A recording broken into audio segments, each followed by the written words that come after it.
Era el invierno de 1976 en Klingenberg, Alemania.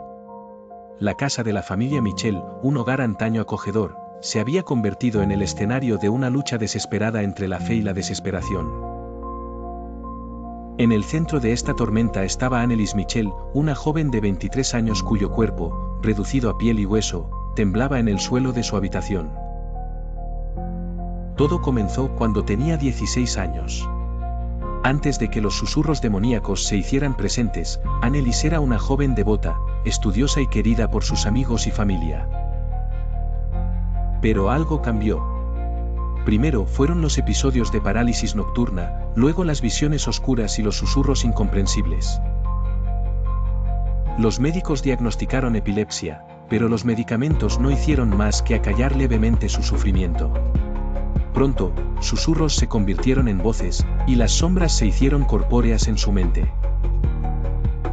La iglesia intervino cuando la familia, agotada por las interminables visitas a médicos y psiquiatras, buscó respuestas en la fe. Los padres de Annelies lograron obtener el permiso de la Iglesia Católica para llevar a cabo un exorcismo. Fue entonces cuando los sacerdotes Ernstalt y Arnold Lenz entraron en su vida, decididos a liberar su alma del mal.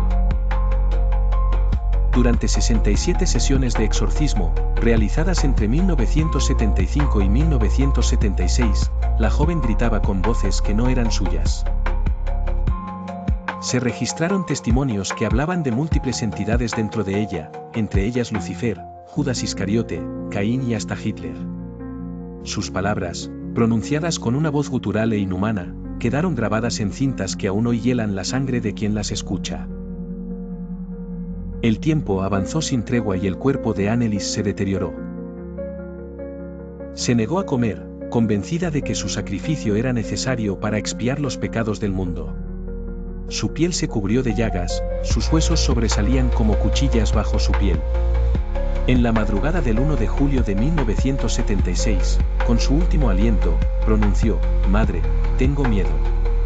Luego, el silencio. La muerte de Annelies no trajo descanso. Su historia se convirtió en una batalla entre la fe y la ciencia.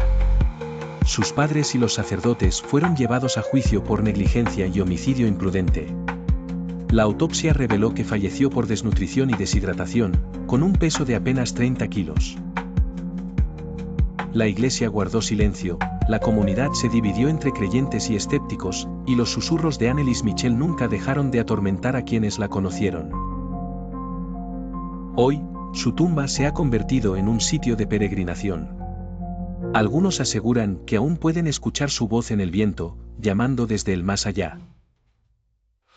Otros, simplemente, se preguntan si lo que sucedió en aquella casa fue una posesión real o una tragedia nacida de la desesperación y la fe ciega. El debate continúa, pero hay una verdad innegable: la historia de Annelies Michel nunca será olvidada. Esto fue Sombras del Pasado. Los invitamos a unirse a nosotros en nuestro próximo episodio. No olvides darle like y suscribirte. Hasta la próxima.